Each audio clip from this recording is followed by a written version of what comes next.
ମୋ ନାଁ Ganesh Nayak, section officer ITDA Phulbani. କ'ଣ ଅଛନ୍ତି ଆପଣ ସଂଘର ଯେଉଁ ଅମଲା ସଂଘ ଅଛି? ରାଜସ୍ୱ ଅମଲା ସଂଘର ମୋର ଜଣେ ଆଡ଼ଭାଇଜର ଅଛି, ଚିଫ୍ ଆଡ଼ଭାଇଜର। ନୂଆ ସରକାର ବର୍ତ୍ତମାନ 24 ବର୍ଷ ପରେ ଚେଞ୍ଜ ହେଇଛି। ଆମର ଭାରତୀୟ ଜନତା ପାର୍ଟି BJP ଗଭର୍ଣ୍ଣମେଣ୍ଟ ନୂଆ ଆସିଛି। ଆମେ ପୂର୍ବରୁ ସରକାରଙ୍କୁ କିଛି ଦାବି ରଖିଥିଲୁ ଆମର ସରକାରୀ କର୍ମଚାରୀମାନଙ୍କର, କିଛିଟା ପୂରଣ କରିଛନ୍ତି ବିଗତ ସରକାର।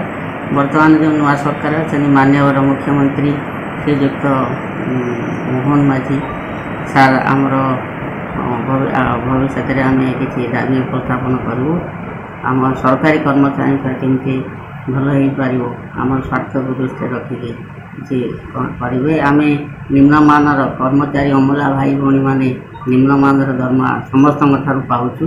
24 ଘଣ୍ଟା ପରିଶ୍ରମ କରୁଛୁ।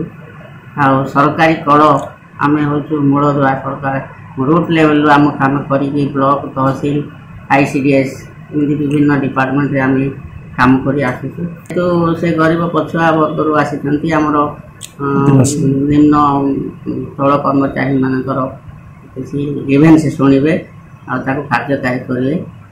ଆଉ ଆମେ ସ୍ୱାଗତ କରୁଛୁ।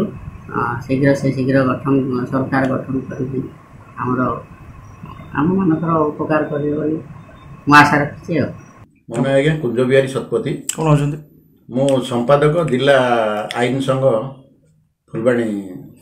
କ'ଣ କହିବେ, ଏତେ ବର୍ଷ ପରେ ନୂଆ ସରକାର ହେଉଛନ୍ତି, ମୋହନ ମାଝୀ ଆଜି ଶପଥ ଗ୍ରହଣ କରୁଛନ୍ତି, ଓଡ଼ିଶା ନୂଆ ଚେହେରା ପାଉଛି? ଦେଖନ୍ତୁ ଆଜ୍ଞା, ବର୍ତ୍ତମାନ ପ୍ରିୟ ପ୍ରଧାନମନ୍ତ୍ରୀ ହେଲେ ଆମର ମୋଦିଜୀ।